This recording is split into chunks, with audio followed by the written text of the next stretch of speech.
আসসালামু আলাইকুম। দর্শক, অন্যমঞ্চের আলোচনায় আজকে আমাদের আমন্ত্রিত অতিথি হিসেবে আছেন বারবার রণধীর জয়সওয়াল যে বলেন শেখ হাসিনার প্রত্যর্পণের অনুরোধ খতিয়ে দেখা হচ্ছে, এটা বলেন কারণ বাংলাদেশের সঙ্গে এ বিষয়ে আলোচনা করার বা অনুরোধে সাড়া দেওয়ার কোনো প্রয়োজনীয়তা ভারত বোধ করে না। অন্যদিকে শেখ হাসিনা তো এখন নিজেই বাংলাদেশে যেতে রাজি, সেখানে সরকার কেন তাকে ফিরিয়ে নিতে রাজি না, এই প্রসঙ্গটি বরং বাংলাদেশ সরকারকে এত বেশি বিব্রত করবে আগামী মাসগুলোতে যে ভারত জানে। ওই যে ভারতেরই অনেক বুদ্ধিজীবীরা বলছিলেন যে হয়তো আন্তর্জাতিকভাবেও ভারত চাপের মুখে পড়তে পারে শেখ হাসিনাকে ফিরিয়ে না দিলে বাংলাদেশে, সে চাপও যে কোনোভাবেই কার্যকর হবে না সেটা ভারত খুব ভালোভাবে জানে। ভারতের পররাষ্ট্র মন্ত্রণালয়ের মুখপাত্র রণধীর জয়সওয়াল যে ঠিক একই রকম মানে একটা রেকর্ড বাজছে এরকম ধারায় প্রতিবার তাকে শেখ হাসিনার প্রত্যর্পণ নিয়ে প্রশ্ন করা মাত্র একই উত্তর দেন এবং বারবার মনে করিয়ে দেন যে তিনি আগেও যেমন বলেছেন, মানে ভারত আগেও যেমন বলেছে এখনো বলতে চায় যে বাংলাদেশ থেকে শেখ হাসিনার প্রত্যর্পণের বিষয়ে অনুরোধ এসেছে এবং ভারত সেটা খতিয়ে দেখছে। সেটা ভীষণভাবে তাৎপর্যপূর্ণ বটে। মানে কেনই বা ভারতের পররাষ্ট্র মন্ত্রণালয়ের মুখপাত্র উপরে ভারত সরকারের কারো মুখ দিয়ে একটি শব্দ এখন পর্যন্ত ইউনূস সরকারের আমলে কিংবা তারেক রহমান সরকারের আমলে শেখ হাসিনার প্রত্যর্পণ বিষয়ে উচ্চারণ করানো গেল না, সেটা যেমন একটা প্রশ্ন। কেনই বা মানে ভারতের পররাষ্ট্র মন্ত্রণালয়ের মুখপাত্র রণধীর জয়সওয়াল একই উত্তর বারবার দেন, খতিয়ে দেখছে, অনুরোধ এসেছে খতিয়ে দেখছে ভারত, সেটাও একটা প্রশ্ন বটে। এমনকি এই কদিন আগেও মানে এক সপ্তাহের মধ্যে 2 দফায় সাংবাদিকরা পররাষ্ট্র মন্ত্রণালয়ের ব্রিফিংয়ে তাকে এই নিয়ে প্রশ্ন করলেন এবং তিনি এর আগের দফায় মনে করিয়েছেন যে প্রত্যর্পণ তো একটা আইনি ইস্যু, কাজেই আইনিভাবেই ভারত সেটা বিবেচনা করছে, খতিয়ে দেখছে এবং এ বিষয়ে ভারতের অবস্থানের কোনো পরিবর্তন হয় নাই। এবং প্রায়শই তিনি ভারতের সাংবাদিকদের এই প্রশ্নের উত্তরে বলেন যে আগেও যেমন বলা হয়েছে জানানো হয়েছে ভারতের সে অবস্থানে যেমন কোনো পরিবর্তন হয় নাই, পরিবর্তন যদি হয় কোনো তাহলে তারা জানাবেন। কেন এ ধরনের একটা উত্তর সেই 2024-এর সেপ্টেম্বরে প্রথম যখন ভারত সরকার শেখ হাসিনাকে প্রত্যর্পণ করবে কিনা এ আওয়াজ বাংলাদেশ থেকে উঠল এবং ভারতের সাংবাদিকেরা সে প্রশ্নটা পররাষ্ট্র মন্ত্রণালয় পর্যন্ত নিয়ে গেল, তারপর থেকে এখন পর্যন্ত একই উত্তর কেন ভারত দিচ্ছে? যদিও 2024-এর সেপ্টেম্বরে পররাষ্ট্র মন্ত্রণালয় ভারতের বলেছিল যে এটা তো এখন একটা হাইপোথেটিক্যাল প্রশ্ন, এখনো তো প্রত্যর্পণের কোনো আনুষ্ঠানিক অনুরোধ আসে নাই, কাজেই আসলে তারপর ভারত খতিয়ে দেখবে। এরপর সেই নোট ভার্বাল দিয়ে যে প্রত্যর্পণের অনুরোধ শুরু, এখন ভারত মাসের পর মাস ধরে স্বীকার করে অনুরোধ আছে তাদের কাছে, কিন্তু তারা খতিয়ে দেখছে, এর বাইরে আর কোনো মন্তব্য করতে রাজি হয় না। এখন ভারতের এই আইনি বিষয়টি খতিয়ে দেখতে আসলে কতদিন লাগবে? আর এটা কি সত্যি শুধুই আইনি বিষয় খতিয়ে দেখার একটা প্রশাসনিক বিষয়? এটা কি একটা কর্মকর্তাদের সিদ্ধান্ত গ্রহণের বিষয়? আইনি কর্মকর্তা, পররাষ্ট্র মন্ত্রণালয়ের কর্মকর্তাদের সিদ্ধান্ত গ্রহণের বিষয়, নাকি এটা আসলে একটা রাজনৈতিক সিদ্ধান্তের বিষয়? এ নিয়েও বিভিন্ন তরফে ভারতের ভেতরেও কিন্তু ব্যাপক আলোচনা ছিল।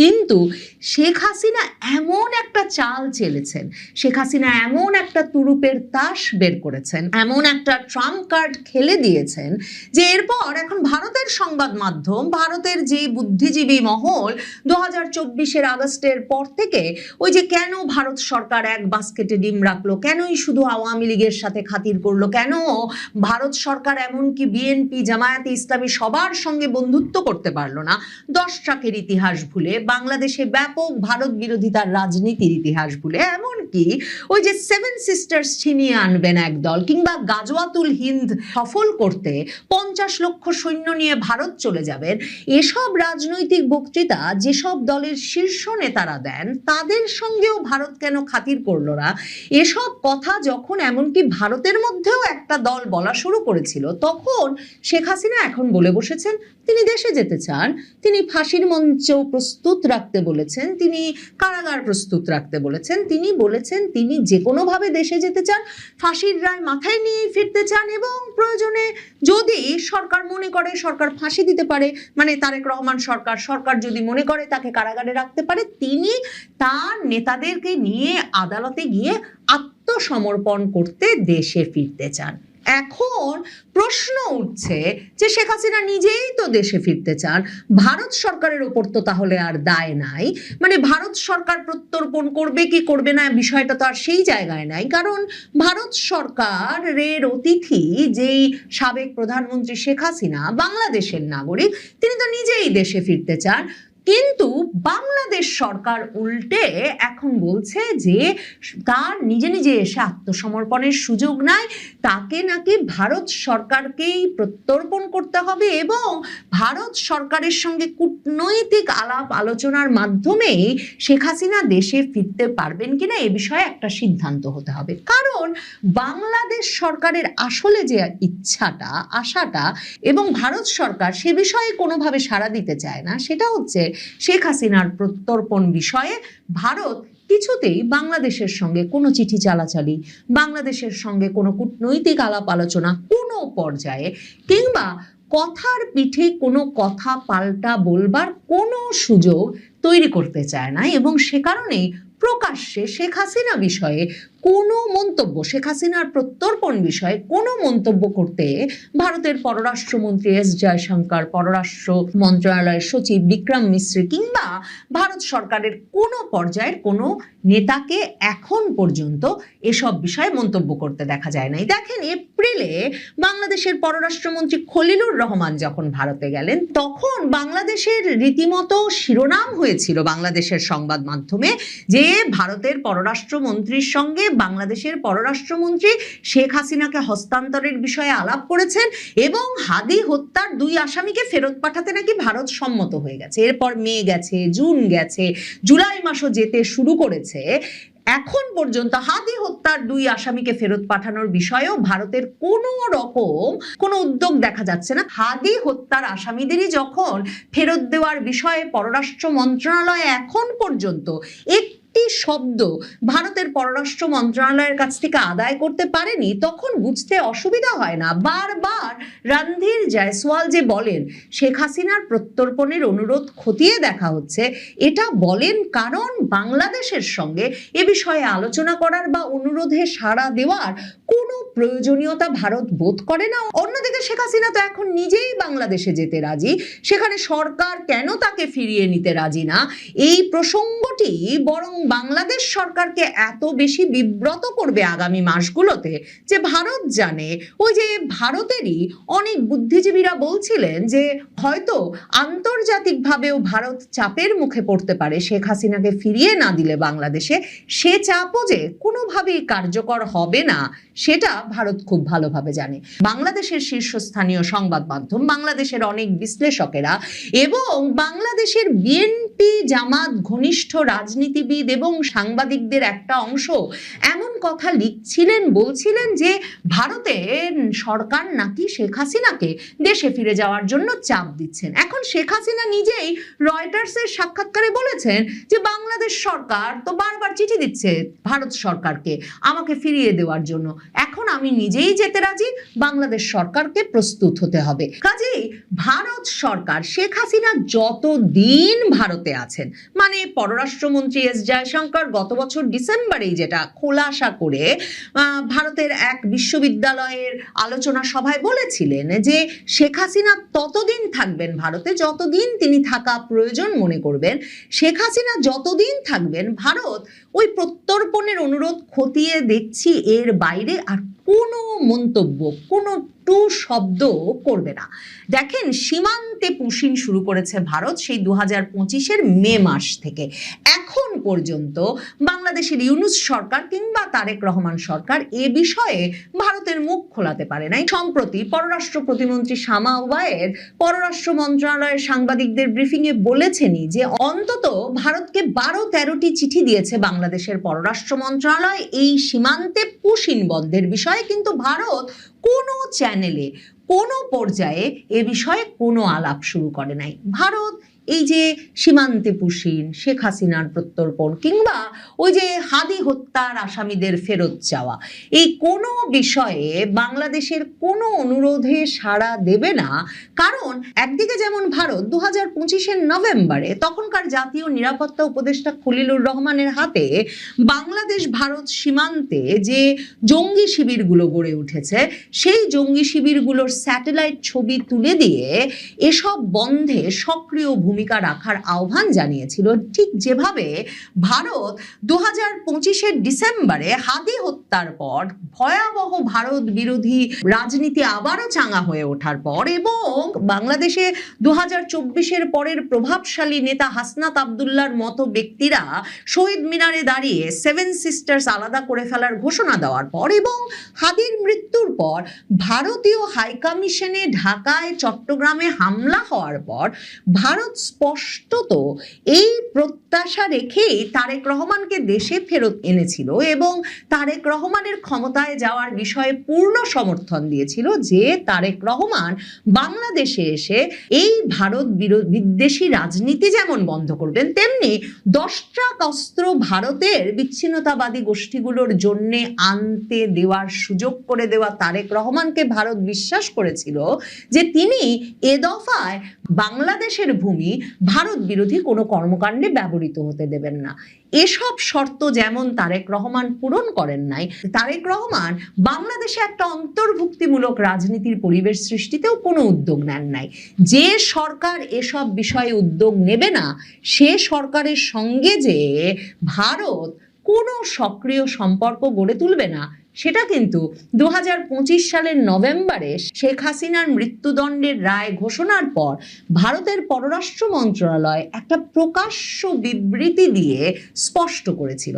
একদিকে যেমন রণধীর জয়সওয়ালের মুখ দিয়ে নিয়মিত বলানো হয় যে বাংলাদেশে একটা গণতান্ত্রিক অন্তর্ভুক্তিমূলক রাজনৈতিক পরিবেশই প্রতিবেশী দেশ হিসেবে ভারতের সবচেয়ে বড় চাওয়া, ঠিক তেমনি ভাবে অত্যন্ত তাৎপর্যপূর্ণভাবে শেখ হাসিনার মৃত্যুদণ্ডের রায়ের পর দেওয়া সেই বিবৃতিতে ভারত বলেছিল বাংলাদেশের আন্তর্জাতিক অপরাধ ট্রাইব্যুনাল কর্তৃক প্রাক্তন প্রধানমন্ত্রী শেখ হাসিনার বিরুদ্ধে ঘোষিত রায়ের ব্যাপারে ভারত অবগত আছে।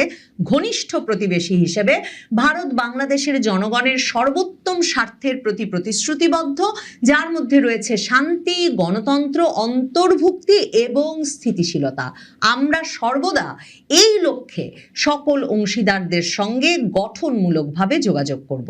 তার মানে এই যে বাংলাদেশে কয়েক কোটি মানুষের সমর্থিত দল আওয়ামী লীগ, সেই আওয়ামী লীগের রাজনৈতিক কার্যক্রম নিষিদ্ধ করে দিয়ে সেই আওয়ামী লীগের সকল নেতা কর্মী সমর্থকদের প্রতিও ঢালাও মামলা দায়ের করে এবং সারা দেশ জুড়ে অভিযান চালিয়ে ক্রমাগতভাবে বিভক্তি বাড়িয়ে যে অস্থিতিশীল পরিবেশ বাংলাদেশে ধরে রাখা হচ্ছে, সেই পরিস্থিতিতে ভারত বাংলাদেশে শান্তি, গণতন্ত্র, অন্তর্ভুক্তি এবং স্থিতিশীলতার জন্য তারেক রহমান সরকারও কাজ করছে বলে মনে করে না।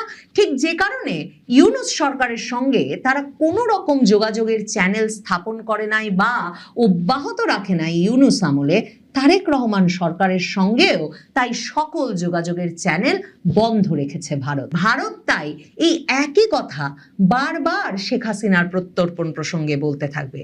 ভারত অনুরোধ পেয়েছে এবং ভারত তা খতিয়ে দেখছে।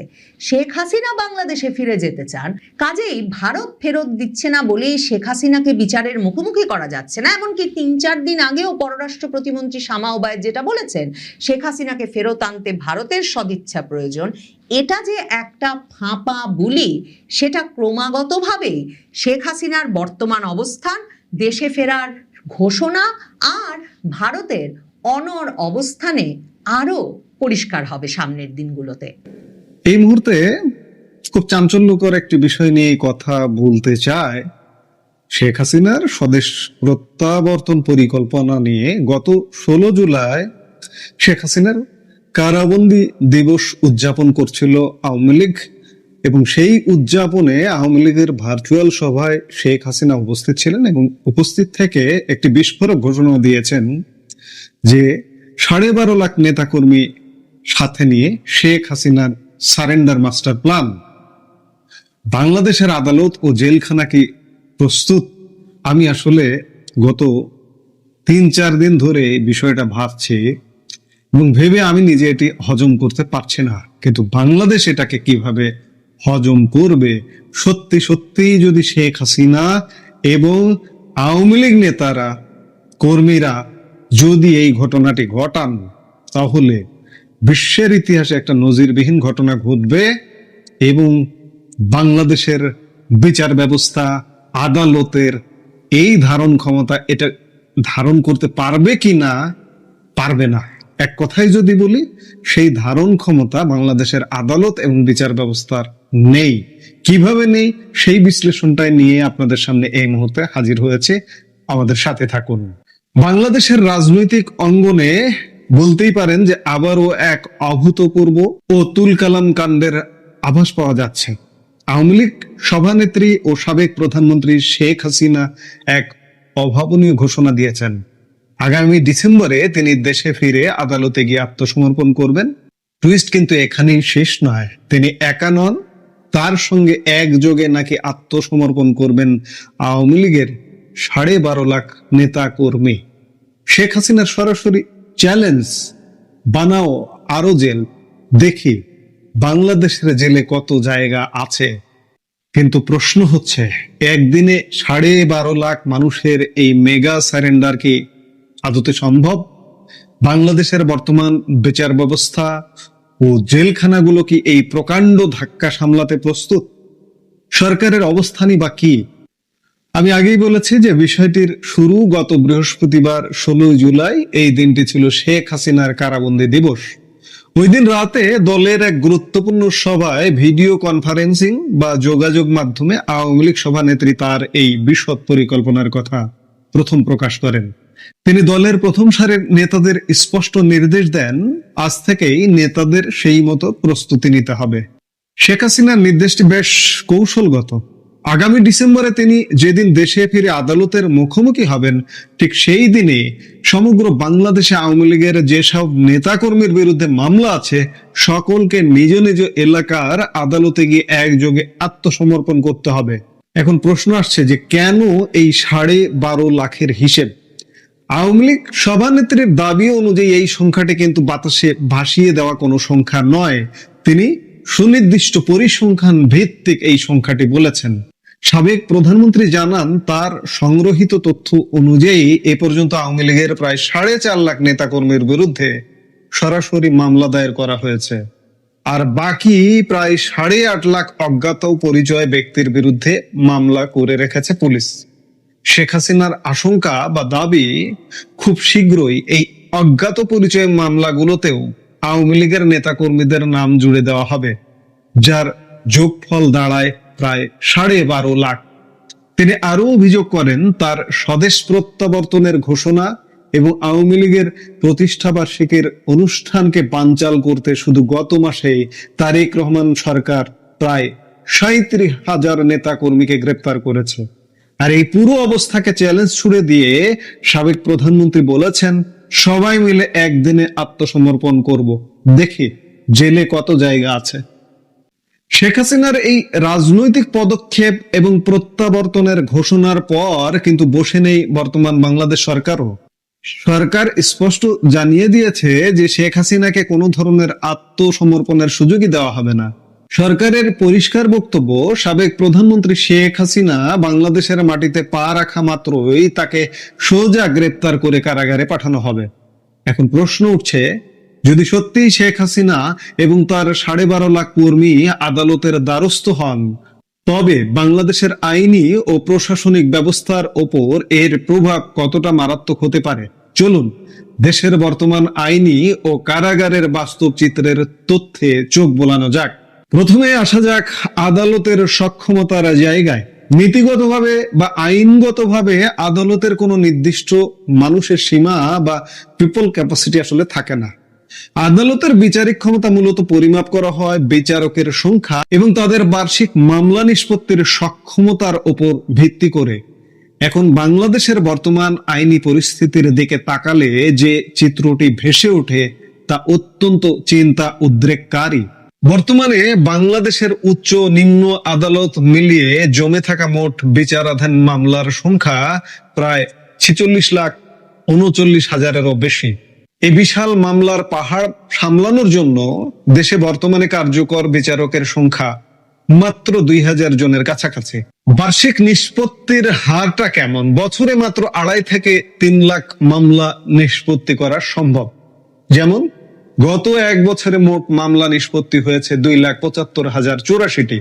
অর্থাৎ এমনিতেই দেশের বিচার ব্যবস্থা মামলা জটে নুয়ে পড়েছে।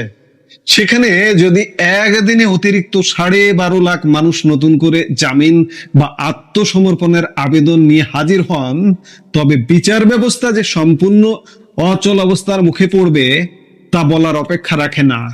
এবার আসি শেখ হাসিনার সেই কথার সূত্রে, বানাও আরো জেল। সত্যিই কি বাংলাদেশে 12.5 লাখ মানুষকে ধারণ করার মতো জেলখানা আছে? কারাগার ও বন্দি সংখ্যা সংক্রান্ত সর্বশেষ দাপ্তরিক তথ্য কিন্তু সম্পূর্ণ ভিন্ন এক আশঙ্কাজনক গল্প বলছে। দাপ্তরিক ধারণ ক্ষমতাটা কেমন? বাংলাদেশের মোট 75টি কারাগারে সর্বোচ্চ বন্দি ধারণ ক্ষমতা মাত্র 45,136 জন। অথচ বর্তমানে সেই কারাগারগুলোতে ইতিমধ্যে অবস্থান করছেন প্রায় 77,040 জন কয়েদি বা বন্দি। সূত্র 17 জুন ডেইলি স্টারের রিপোর্ট। এর অর্থ দাঁড়ায় আমাদের জেলখানাগুলো বর্তমানে ধারণ ক্ষমতার চেয়ে প্রায় 170% বন্দি নিয়ে পরিচালিত হচ্ছে, যা সক্ষমতার প্রায় 1.25 গুণ বেশি। সবচেয়ে চমকপ্রদ তথ্য হলো এই 77,000 বন্দির মধ্যে প্রায় 73.1% অর্থাৎ প্রায় 57 থেকে 58 হাজার মানুষ শুধুই বিচারাধীন বা রিমান্ডে থাকা বন্দী, যাদের অপরাধ এখনো আদালতে প্রমাণিত হয়নি বা বিচার প্রক্রিয়া শেষ হয়নি। চিন্তা করে দেখুন, যেখানে 45,000 ধারণ ক্ষমতার জায়গায় 77,000 মানুষ রাখতে হিমশিম খেতে হচ্ছে, সেখানে আরো লাখ লাখ বন্দী যুক্ত হলে কারাগারগুলোর অবস্থা ঠিক কি দাঁড়াবে? বৈশ্বিক মানদণ্ডে কারাগারের ধারণ ক্ষমতা কি বলছে? বৈশ্বিক মানদণ্ড বলছে ধারণ ক্ষমতার 100%-এর নিচে রাখা জাতিসংঘের মানবাধিকার মানদণ্ড। আজকে জাতিসংঘ কোথায়? জাতিসংঘ সেই মানদণ্ডের কথা কিন্তু বলছে না, আন্তর্জাতিক মানবাধিকার সংস্থাগুলো বলছে না। অথচ বাংলাদেশে দেখুন, কারাগারে বন্দি করে রাখা হয়েছে প্রায় 170% ধারণ ক্ষমতা বা অতিরিক্ত বোঝা নিয়ে বাংলাদেশের কারাগার চালিত হচ্ছে। বাংলাদেশে মোট বন্দির 73.1% বিচারাধীন, অর্থাৎ যাদের এখনো পর্যন্ত অভিযোগ প্রমাণিত হয়নি সেটি 73% জেলখানায় বন্দী হয়ে আছে। সব মিলিয়ে বলা যায় যে আগামী ডিসেম্বর বাংলাদেশকে এক অভূতপূর্ব রাজনৈতিক ও প্রশাসনিক নাটকের মুখোমুখি দাঁড় করাতে যাচ্ছে। একদিকে সাবেক প্রধানমন্ত্রী শেখ হাসিনার 12.5 লাখ নেতাকর্মী নিয়ে আত্মসমর্পণের রাজনৈতিক চ্যালেঞ্জ, আর অন্যদিকে তারেক রহমান সরকারের শক্ত অবস্থান। এই দুইয়ের মাঝে দাঁড়িয়ে দেশের আইন শৃঙ্খলা, বিচার ব্যবস্থা এবং কারাগারের চরম বাস্তব চিত্র কি হতে পারে? বিদ্যমান বিচারক সংকট এবং উপচে পড়া কারাগারগুলোর পক্ষে একদিনে এই বিপুল সংখ্যক মানুষের আইনি প্রক্রিয়া সামাল দেওয়া কতটা সম্ভব হবে, তা নিয়েই এখন বিলিয়ন ডলারের প্রশ্ন রয়ে গেছে। এখানে একটা কথা সুস্পষ্টভাবে বলা দরকার, এই যে সরকার যে দমন পীড়ন, কারাগার, জেল, আদালতের বারান্দায় আওয়ামী লীগ নেতা কর্মীদের নিয়ে ঘোরানো, সরকার ইতিমধ্যে ধারণ ক্ষমতার বাইরে চলে গেছে। এর বাইরে যদি আরো বেশি বাড়াবাড়ি করতে যায়, বাংলাদেশের বিচার ব্যবস্থা, বাংলাদেশের আইন শৃঙ্খলা ব্যবস্থা, বাংলাদেশের জেলখানা, আদালত আসলে অবশিষ্ট থাকবে কিনা, সেই প্রশ্নটা কিন্তু এখন দেখা দেওয়াটা অস্বাভাবিক নয়। আপনি চিন্তা করুন যে কত গুণ বেশি নিয়ে সত্যি শেখ হাসিনা এবং আওয়ামী লীগ নেতা কর্মীরা, আসলেই এটা এখন হয়তো কারো বিশ্বাস হবে না, সত্যি সত্যি তারা আত্মসমর্পণ করবেন। আত্মসমর্পণ করা ছাড়া আওয়ামী লীগ নেতা কর্মীদের উপায় নেই, তাদের দেয়ালে পিঠ ঠেকে গেছে। আত্মসমর্পণ নেই, এমনি চুপচাপ আছেন। মব কিন্তু এখনো চারিদিকে চলছে, এখনো বুলডোজার দিয়ে আওয়ামী লীগ নেতা কর্মীদের বাড়িঘর ভেঙে দেওয়া হচ্ছে। এই তাণ্ডবগুলো থেকে রক্ষা পেতে হলে আপনারা নির্দ্বিধায় আত্মসমর্পণ করুন। আত্মসমর্পণ করবেন আপনারা, কিন্তু আপনাদের ধরে রাখতে পারবেন না, অসম্ভব। জেলে ধারণ ক্ষমতা 45,000, সেখানে আছে, পত্রিকার রিপোর্ট বলছে প্রকৃত সংখ্যা আরো বেশি হতে পারে, পত্রিকা বলছে 77,000। আপনি চিন্তা করুন, এই হিসাবটা আপনিই করুন। কাজে যারা আত্মসমর্পণ করতে যাচ্ছেন, আওয়ামী লীগ প্রধান সহ আওয়ামী লীগের নেতা কর্মীরা, তাদেরকে স্বাগতম। আপনারা আত্মসমর্পণ করুন। দেশের এই যে শ্বাসরুদ্ধকর অবস্থা, এই শাসক বর্তমানের সরকার, আগের ইউনূস সরকার বাস্তবতা বোঝে না, যার কারণে দেশের এক বৃহত্তর জনগোষ্ঠীকে কণ্ঠ চেপে ধরে শাসন করতে চায়। সেই শাসন যে করা সম্ভব নয়, এদেরকে একটু বুঝিয়ে দিন আপনারা। আমরা দেশের সাধারণ জনগণও এটিকে সমর্থন জানাবো যে আপনারা আত্মসমর্পণ করুন। আপনাদের স্বাগত জানাই এই আত্মসমর্পণে। এই মুহূর্তের ভিডিও থেকে বিদায় নিতে চাইছি।